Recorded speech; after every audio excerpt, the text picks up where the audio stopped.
California and other blue states are trying to redefine infertility to include gay couples that cannot have a child biologically, so that insurance companies would then be forced to cover things like surrogacy for two men who want a child. What's the problem with this? What's the problem of not just redefining infertility, but redefining parenthood? Redefining marriage, redefining the family. What are the problems that exist within surrogacy and third party egg and sperm donation? Are we really thinking about the needs of the child? To answer these very complex and controversial questions, we have Katy Faust. She is the founder and director of Them Before Us, which is a global movement defending children's right to their mother and father. I've had her on several times before. We'll link those past episodes, which I highly recommend. This is a two-part conversation. We will be getting into all of your very pressing questions about IVF, about surrogacy, about embryo adoption, about adoption in general in part one and part two of this conversation. This episode is brought to you by our friends at Good Ranchers. Go to goodranchers.com. Use code Allie at checkout. That's goodranchers.com, code Allie.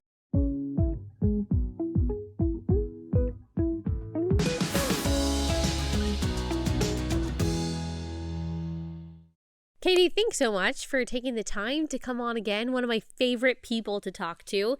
Have you noticed a trend that I've noticed over the past year or so?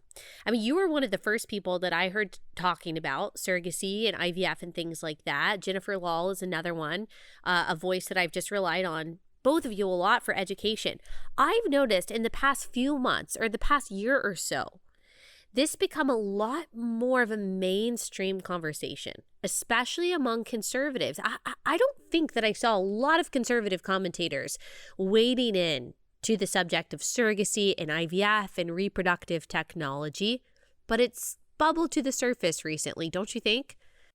Absolutely. And I think a lot of this has to there's two things that I would say are responsible for this. One is we have been turning a blind eye in a lot of ways to how big fertility has been victimizing people, especially children, for a long time. And especially evangelicals, kind of your run of the mill Christians, are kind of late to the game. Part of that is because we love babies. And we, in our mind, like all of these technologies, were really just about people being able to have babies. But the other reason why I think that this is so much more on the radar is because this is the next front on the push for equality. And how, I've written recently about how this whole like redefining infertility, right, which is what California is pushing right now in one of their bills. This whole idea of like we need reproductive justice, and that means that we should be able to form families any way we want, right? That's what NARAL tweeted on the 8th anniversary of Obergefell. Like, we're not really going to be equal unless we can create the families however and whenever we want. And of course, in the context of gay marriage, however we want means we have to employ these third parties and cut children off from their mother or father so we can be truly equal. So I think that we've been asleep at the wheel on the right, and on the left, right, this is just the next stop on the family redefinition train. And it was brought to us by the redefinition of marriage and the passing of gay marriage. So to me, like, it makes sense that this is now kind of popping up in everybody's newsfeed. Yeah. I want to take a pit stop at something that you said. You mentioned this California bill that aims to redefine same-sex couples as unable to get pregnant as infertile. So that's the redefining infertility that you were just talking about. As we are talking right now, I believe it's still just a bill that hasn't been turned into law. I see no reason why there would be any breaks on this. Just looking at past legislation that has been easily passed and signed into law by California. But can you tell us a little bit more about this? So this is in an effort to get insurance companies to pay for things like surrogacy for two men who want to create a child? Yeah, and they're not the only state to have tried this. Like, we battled this back in Minnesota. We were worked on that, and thankfully that bill didn't go through in Minnesota. We testified against a similar bill here in Washington State, and thankfully that died. Right now, it's in committee in California. But what they're trying to do is, in essence, say, look at all these heterosexual couples who, if they're declared infertile, which the medical definition of infertility is unprotected heterosexual sex for 12 months that doesn't result in a pregnancy or live birth.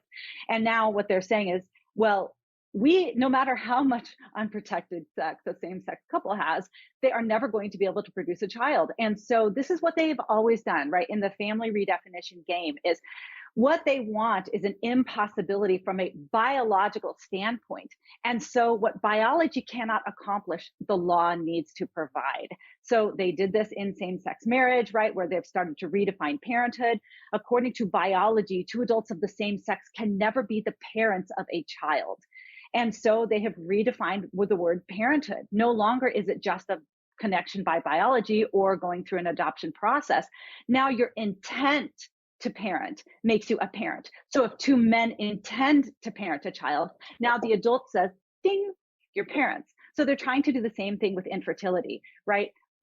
They will never medically be able to be diagnosed as infertile because they're not participating in the activity that would lead doctors to conclude that infertility is the problem. And yet they want the same kind of access and they want the same insurance coverage so that they also can create a child in a laboratory, right?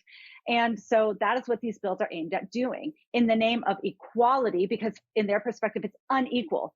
Right? It's discriminatory for heterosexual couples to be able to be designated as infertile and then receive coverage from their insurance companies. And so what do we have to do? We have to redefine what infertility means. And so now the California bill and similar other bills across the country are seeking to define infertility as not a medical status, but really a relational status. Right? I'm infertile because of the relationship I'm in, or I'm fertile because I'm not in a relationship at all. Some of these bills also cover IVF coverage for single adults.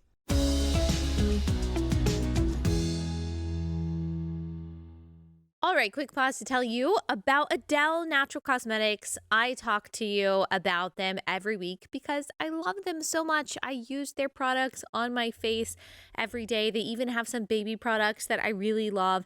And the reason I love them is because they have all natural, holistic ingredients. I don't have to worry about parabens or any of those toxic ingredients or fake fragrances. Everything they use is natural because this was started by a woman who had to care about her own health 20 years ago. She had a health scare and she really started thinking about what she was putting in and on her body. And so she started this line, this makeup line, skincare line, Adele Natural Cosmetics, that is completely natural. Everything is handmade in small batches in the US. You can trust them. Plus, they're a Christian pro-life family that runs this company. And so it's just a win all around.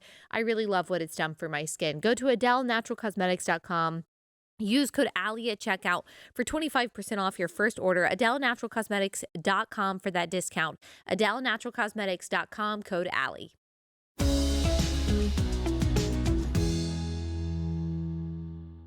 Tell me about some of the consequences of this, because some people may be listening and they're like, well, yeah, I mean, that kind of makes sense. Why should we discriminate against two men who want to have a child? Why shouldn't they be covered by insurance? Who cares if it's two men, a man and a woman? But what are some of the repercussions of greenlighting a bill like this? Well, from the pro-life perspective, one of the things that the California bill specifically said is insurance companies can't discontinue services. And there was, in essence, unlimited supply of IVF transfers. And we already have a situation in this country where we've got 1 million frozen embryos in storage right now. And oftentimes the only thing that keeps that in check is cost. And so right now we are talking about insurance funded IVF transfers, which means why limit the number of embryos that you're going to create? I mean, create dozens, right? Hundreds. How many retrievals do you want to go through? Because you're going to have unlimited opportunities to transfer those babies. And so number one, it is only going to increase the amount of children who are suffering indefinitely in a freezer, or who are going to perish in the gauntlet that children have to undergo between freezer and implantation and then ultimately birth. It is going to massively increase the number of children that are screened for sex or for, potential genetic markers that don't seem as desirable to the adults. In essence, it is going to contribute to the increased commodification of children, where they are thawed and discarded, donated to research, or spend their life forever in a freezer. And so it further reinforces the idea that children are a commodity that exists for adults. And that is honestly a problem for married couples, heterosexual couples, people who are medically infertile as well. So really, that is where bills like this, allow equal opportunity for the damage to children's rights, because heterosexual couples can do it, gay couples can do it, and now single adults can do it.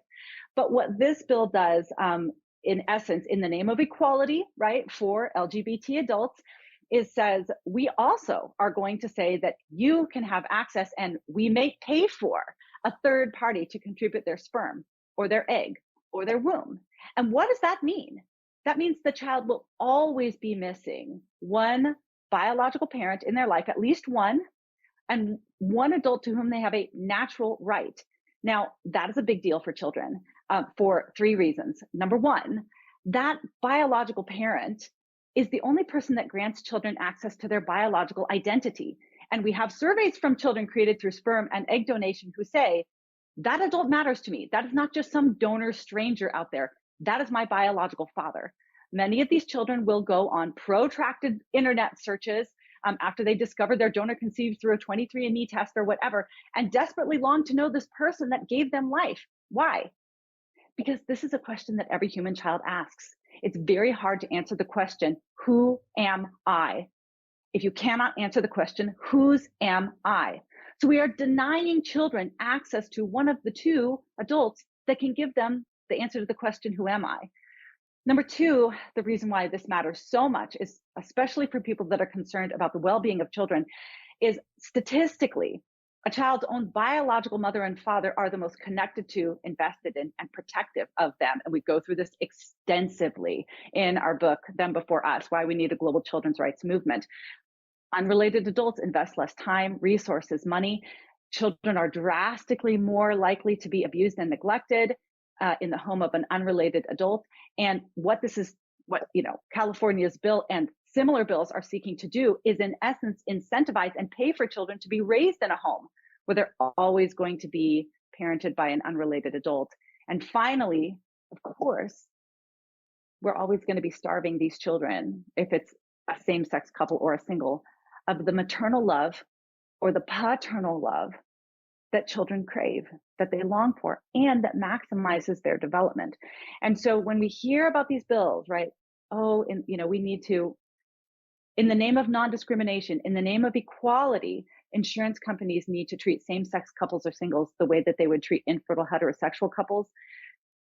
The alarm bells should be ringing for you. What you're talking about is the creation of the fatherless children that especially Christians are mandated to protect.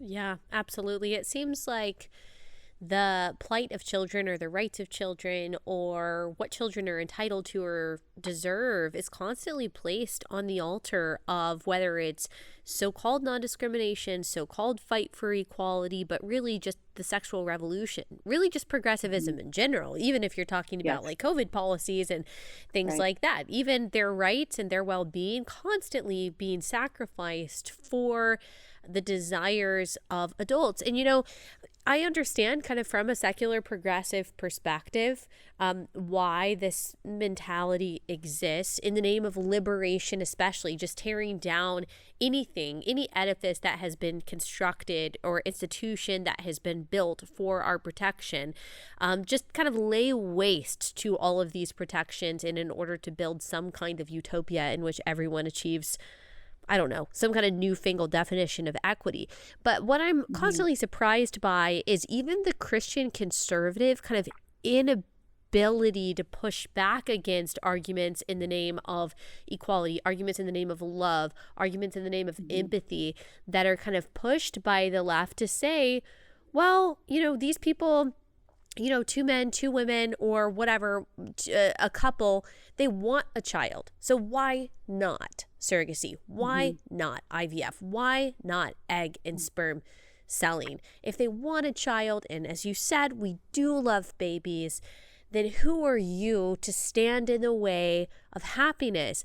What really gets me is the Christian conservative seeming inability, not among everyone, of course, but among a large portion of the right, Mhm. Just their lack of comprehension of the issue, but also their inability to see through the arguments and respond to them.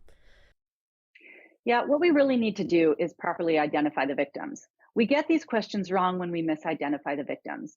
And, we can see that very clearly in the pro life world where people see that women with unplanned pregnancies are the victims. And in many ways, they're seriously suffering, significantly suffering. And we never want to diminish that.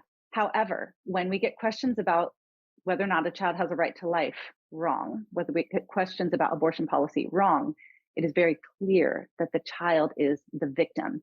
And it is the same thing with questions of things like who wants to get married and who is infertile and what do we do with infertility. When we get these questions wrong, when we misidentify the victims, when we say this couple that would be incredible parents, they desperately want a baby. And if they can't have a baby, then they're victims, right? No, we need to properly identify the victims. The children who lose their life through a eugenics process of IVF is the victim. The child who spends eternity in a freezer is the victim.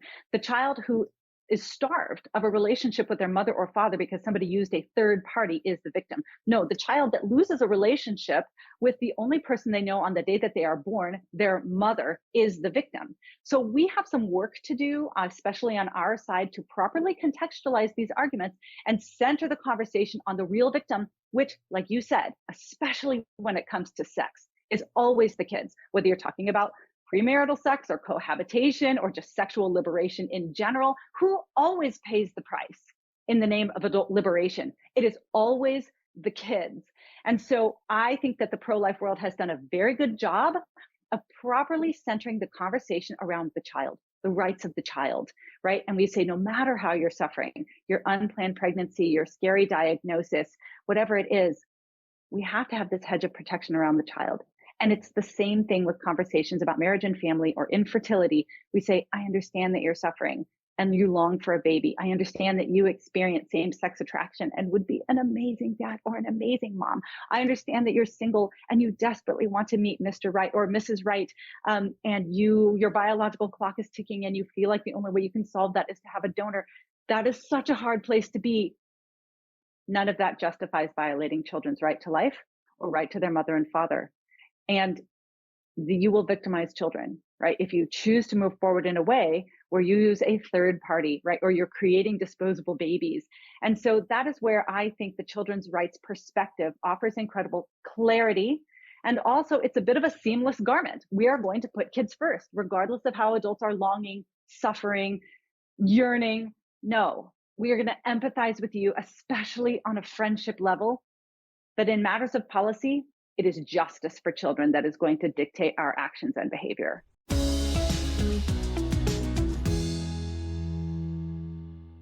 Jace Medical. Jace Medical is the only service in the United States that prepares you for medical emergencies with antibiotics and the prescription medications that you take on a daily basis. So we don't know what the future holds. There could be supply chain issues. There could be all kinds of reasons why you may not be able to access the medications that you need. We've already seen these kinds of shortages for different prescriptions that people rely on. You don't want to put yourself and your family in that situation. One of the easiest and I think smartest things we can do is make sure that we have an emergency medical kit that includes the prescriptions that we may need and not have access to through our regular means. So if you use Jace Medical, you go through their confidential telemedicine process and they can get you a year-long supply of the daily medications that you and your family take, as well as a year-long stash of antibiotics that you might need if someone in your family gets an infection, as well as the instructions for the for taking those antibiotics as well. I mean, I just think this is a great service. It's so much better to be safe than sorry. It can give you a lot of peace of mind if you need this. So go to jacemedical.com. Use code Allie at checkout. That's Jase, Jase medical.com, code Allie, jacemedical.com, code Allie.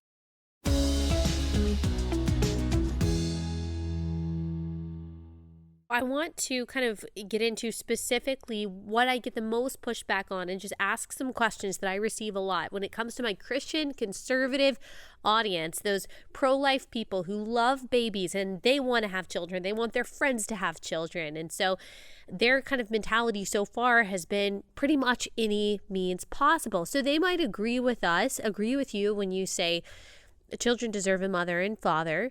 Yes, they are against two men or two women using a third party, all of that. They're on board with you when it comes to that.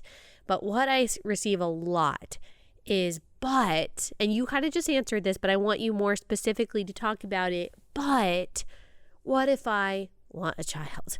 And don't talk about this, is what I hear, unless you've walked through infertility. This is nuanced. This is gray. It's not so binary. It's not so black and white. It's not right or wrong. You know, I even got this message saying, you know, God deals with us all relationally and individually. You can't say that God hasn't called someone to be a surrogate or use IVF. Or I get, well, my children were born from IVF. And so you're, you know, basically telling me I'm a bad mom. And so to me, it's a conflation of desire and God's will. But like, how do you respond to that? I'm talking about the heterosexual Christian couple who feels that they were called by God to use some of these technologies. And they say, because I desire this so strongly, God must have given me this desire and he gave me these scientific means by which I can have a child. How dare you? How dare you even question that? What's your response? I don't want to question you and I don't want to wreck the relationship. Do you understand, though, that protecting children is an absolute imperative for every Christian? We don't get to decide whether or not we crusade on their behalf. It is literally a mandate. And we are all in serious, serious jeopardy if we cause a little one to stumble. And I can't understand people that are going through infertility. My friends who experience it would say, Katy, it's kind of like having the worst breakup you've ever experienced, but that just happens month after month after month. And some of those friends have a very hard time focusing on anything else because their longing to be a mom is so strong. And it's so good. It's so good to long to be a mom. The challenge for people dealing with infertility or any of these other legitimate challenges that adults experience is what you cannot do is allow your longing and your loss to be transferred onto the shoulders of a child. That is the no-go zone for Christians. So talk about the couple that says, well, you know, I want to use IVF. And the truth is that there are ways to use IVF that don't violate the rights of children. And I have met people that have done it, but they have fought against the industry and their own doctor at every step of the way. If they are never going to discard any embryo, if they're going to implant every single one, if they're not going to freeze any or have surplus or excess or whatever it is, that's a much more expensive process. And many doctors won't do it because it's going to damage their success rates and their implantation rates. So you can try to use these technologies in a way that don't violate any child's right to life or any child's right to their mother and father, and you will be traveling that road alone. The reality is that fertility companies are banking on you creating multiple embryos, storing, freezing, discarding, selecting. And we know that by the numbers, only about 7% of children created through IVF are going to be born alive, right? In our mind, we think, well, IVF is just about babies, but it's not. It's about on-demand designer babies that you can discard if you need to. And that's how the industry sees it. And for those of you guys who are pro-lifers who suddenly went, wait a second, what are you talking about? Are you serious? Yes. Right after Dobbs passed, what did we have? We had fertility clinics in red states absolutely panicking over the fact that that state might define life as beginning at conception because it would wreck their business model. They spend quite a lot of time grading and selecting and discarding and freezing embryos after they have developed for a couple days, up to a week. And if they are not allowed to dispose of that embryonic life, they can't do business in a red state. So by the numbers, the baby making industry, the fertility industry, takes more embryonic life per year than the baby taking industry, the abortion industry. So first of all, we need to understand that if you're participating, if you're choosing to go the IVF route, you will be the vast minority of people who are seeking to do it without violating the rights of children. So let's talk a little bit about, well, what about surrogacy? Like maybe God has called me to be a surrogate, or maybe God has said we can use a surrogate. So it's very interesting to me. We've had a couple celebrities in the last few weeks that have talked about their surrogate pregnancy. One of them is Khloe Kardashian, and she, honestly, good for her, because what she said is, "I'm having a really hard time bonding with my surrogate born son. Like I just don't feel close to him. I feel guilty that I took him away from his birth mother right at the minute that he was born, and I am struggling to connect to him." And I think that people looked at that and said, well, that makes sense. That makes sense. Like the baby was not growing inside of you. And we can empathize and understand where Khloe Kardashian is coming from. I would now like people to look at things from the child's perspective. Khloe has dozens of other relationships, dozens of other close relationships, people that she's connected to that love her. And she was struggling to connect with this one person. So now think of it from the child's perspective. They have one relationship. The only, not just person, the only thing that they know is their birth mother, the woman within whose womb they're growing inside. And do you think that you can then take the child away from that only person, the one relationship they have, and the child won't mourn, right? And then we saw it again with Chrissy Teigen, forgive me, like, I don't know. I've read it, haven't heard it a whole lot. But, she talked about how she just welcomed another child through surrogacy. And because why? And she was afraid to, right? Because she had just experienced a really devastating pregnancy loss. And it affected her so much that she wasn't sure if she could even try to get pregnant again. Why did it affect her? Why was she so devastated over a baby that she only gestated for, I think, like 24 weeks? Because she was already attached to that child, because she already loved that child, because she already had a relationship with that child, even though she had dozens of other relationships with other adults. Do you think the child was attached to her? Yes. Yes, it was the child's only relationship. So when we think about surrogacy, what we're really talking about is we are talking about intentionally severing the relationship that the baby has with the only person they know on the planet, and handing it over to people that, from the child's perspective, are complete strangers. It is the surrogate's body. It's her voice. It's her smell that statistically, by the data, lowers the baby's stress levels, lowers their cortisol levels. We don't put infants on the chest of random adults so they can form a bond. We put babies on their mother's chest because they have an existing bond. And that is the world that soothes the child. So it's just, all of these situations are really adults insisting that adults sacrifice something so that they can have what they want, even if it's a noble want, even if it's a God-given ingrained want. We are not allowed, as Christians especially, to insist that kids sacrifice for us. It is an absolute inversion of our entire worldview that said the greatest among us became the least on our behalf, right? The strong always sacrifice for the weak in the Christian world, never the other way around.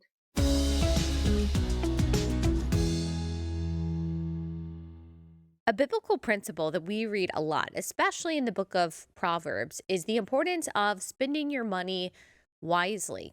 And one part of the wisdom in how we spend and manage our money is ensuring that our dollars are going towards efforts that actually align with godly principles. We don't want to support industries that we don't believe in or that we oppose, like the abortion industry. And yet, it's not always easy to ensure that our investments are actually aligned with our principles if we're not working with a wealth management or an investment company that is actually in our corner. And that's why I love Constitution Wealth. They are a Christian conservative wealth management, investment, financial planning, charitable giving company. And because they have the same values that you and I do, when you work with them, like you don't have to worry about if the person that you're working with is hostile to the things that you believe. No, we are moving the ball down the court in the same direction together by using our dollars to align with our values and to advance God's kingdom and to advance the American principles that you and I believe in so much. So it can give you such peace of mind knowing that the people that are helping you give, that are helping invest your money, that are helping manage your wealth are on our team, that they believe in the same things that you and I do. Go to constitutionwealth.com/Allie. You can set up a free consultation with them. So relate a gal, relate a bro. If you're a married couple, I know you work together as my husband and I do in ensuring that you're spending your money wisely. So set up this consultation together. Go to constitutionwealth.com/Allie for that free consultation. You'll be glad you did. constitutionwealth.com/Allie.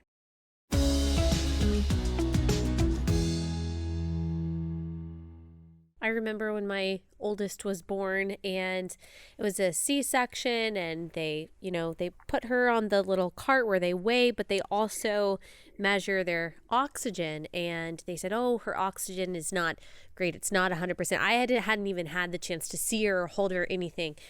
And they said, "We're going to have to take her to the NICU." And so someone comes in with a separate cart to take her to the NICU. And I was just begging. I was like, "Please just let me hold her. Just let me hold her for a second." Mhm. And so I got to hold her, and they put her on my chest with her little hat on. And they said, "Okay, we got to lay her back down." They laid her back down. Her oxygen was 100%. And so I'm Mhm. not saying that that's always what happens. But in that case, like, she needed her mom. She just needed her Yeah. mom. Who knows? I don't know everything that was going on physiologically in that moment. But of course, my guess is that there was some stress there. She had just been, taken Yes. out surgically, and she laid on this table, and she didn't Mhm. have the only thing that she had ever known. And then when she got that, everything was fine, and praise God, she never had to go to the NICU or anything like that. But I just think about the separation that happens there, that there may be, not always, but there may be physical consequences to that, but certainly there are Mhm. emotional consequences. And it seems like people justify it by saying, well, they'll be fine, or they're never able to articulate that pain. They can't Mhm. talk about that maybe primal wound that occurred there. And of course, they love their parents. They love the people who raised Yeah. them. And so they're not going to say, "Who are you? Why are you raising me? My birth experience was bad." But as you said, just because a child can't speak up for themselves or doesn't have the ability to articulate the pain that was caused there doesn't justify it. It doesn't mean the wound didn't Yeah. happen, and it doesn't mean that we have an excuse to create that wound. So you use the word primal wound, and that is not, I use the word too. It's not a Katie original. It's actually the term that adoptees have used to describe um, the pain that took place at birth when they had to be separated from their mother at birth, the only person that they knew. Many of these kids were adopted by loving heterosexual couples that statistically are more highly educated, spend more money, and spend more time with them than even intact biological families.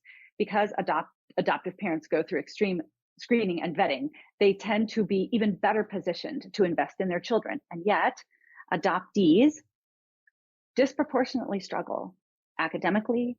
They have higher rates of depression and anxiety, externalizing disorders. And many of them would say, it is because I lost a relationship with my mother the day that I was born, because I had to start from scratch when all the other babies had a 9.5 month head start on me. I had to start at ground zero on the day that I was born. And not just that, but I mourned. You're right. The only way that a baby can process the loss of the mother is um, to process it as a death.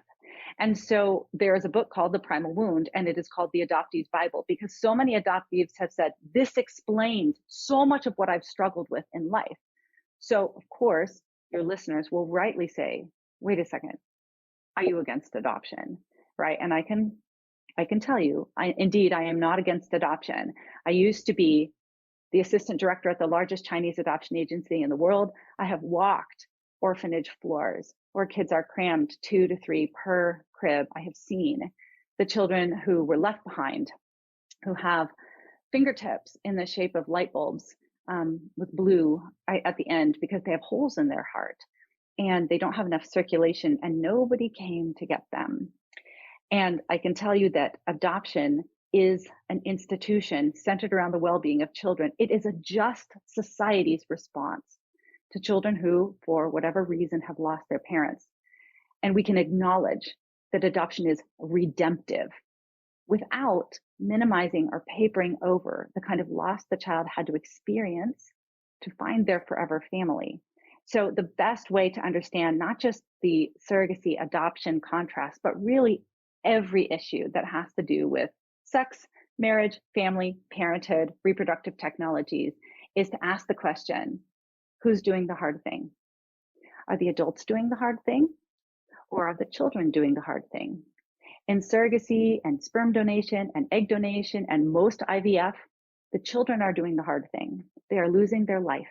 They are losing their mother. They are losing their father. They are losing a relationship with their birth mother so that adults can have what they want. In adoption, the adults are doing the hard thing. They are reordering their life, going through the screening, vetting, background checks, training, home studies, post-placement reports to bring in a child who has experienced a wound, right? In adoption, the adults are seeking to mend the wound. In reproductive technologies, especially third-party reproduction, the adults are inflicting the wound. So that is sort of the metric that we use in all them before us work of them, the children need to come before us adults. That means we, the adults, have to do the hard thing so that kids don't have to. Yeah. Adoption, because people ask me that a lot. What's the difference between, if there's a wound there, the separation exists both in adoption and in surrogacy. I mean, what's the difference? As you said, are you against adoption too?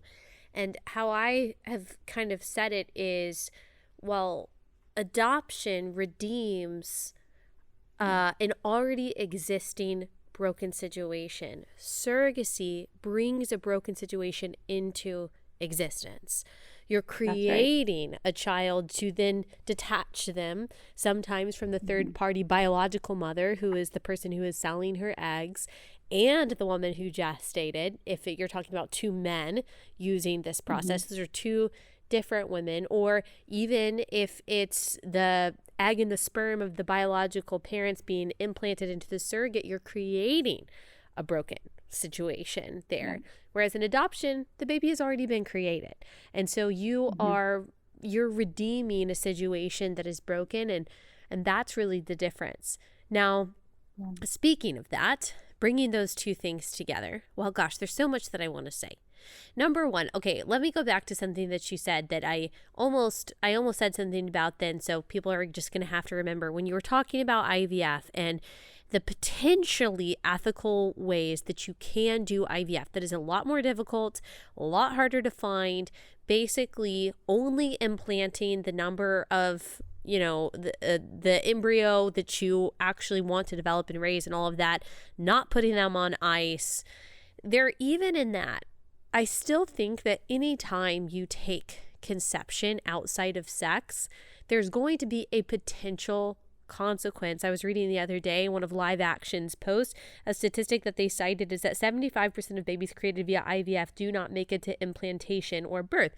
There's a very high attrition rate when it comes to creating children outside of conception. So even with the most ethical method possible for creating a child via IVF, you still are asking a child to take a risk. Of course, there's a risk of miscarriage all the time, even in natural conception, but you are asking a child to take a heightened risk with their own life by conceiving that child via IVF. And I know that's really hard for people to hear, and I don't mean to offend, but still, again, this is just another example that our desire should not be conflated necessarily with God's will, or our ability to do something shouldn't be conflated with should. Right. And for the children that do make it through that gauntlet of risks, we do have emerging data on health impacts for children created through IVF. If you go to our website, thembeforeus.com, and search IVF harms, right, we have compiled probably 5 pages of all the different studies that we have and data that we have on children who were created in the laboratory. And what we know, which isn't everything, but it's something about the cognitive challenges they have, some of the disabilities, physical and developmental, that they are more at risk for. We have a lot more learning that we need to do. But yes, you're right. even if you don't violate any child's right to life, even if you don't violate the child's right to their mother and father, genetic mother and father, even if you don't separate them from their birth mother, it looks like having a technician direct the conception of the child instead of the loving embrace of a mother and father works against kids, even if they are able to be born alive and raised by their mom and dad.